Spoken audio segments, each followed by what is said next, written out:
Understanding that trauma is stored in the body is more than a scientific revelation. It's a paradigm shift that changes how we see ourselves, our behaviors, and the people around us. For decades, trauma survivors were told to move on, stop overreacting, or let it go. But when trauma is embedded in the nervous system, healing is not a matter of willpower or logic. It's a matter of regulation, learning to bring the body back to safety over and over again.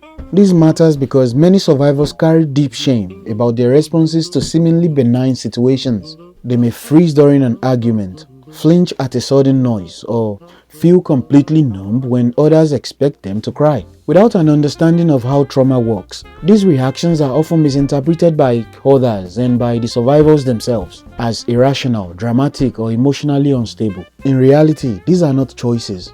They are expressions of a nervous system that has been sensitized to threat. Recognizing the somatic nature of trauma allows for more compassionate and effective care, not just in therapy but in schools, hospitals, families, and communities. It reminds us that people are not their behaviors. They are shaped by what their bodies have learned to do in order to survive. Moreover, this understanding opens the door to healing in places previously overlooked. Trauma survivors don't always need to talk more. They need to feel safe enough to exist in their own bodies again. And that kind of healing starts with validation, awareness, and a willingness to reconnect with the physical self. This matters because trauma is not rare. It is common and yet too often misunderstood.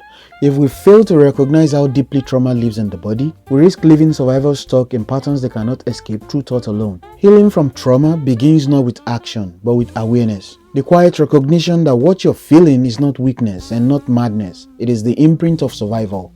If you've ever wondered why your body responds in ways your mind cannot explain, know this: you're not broken. Your body is not betraying you.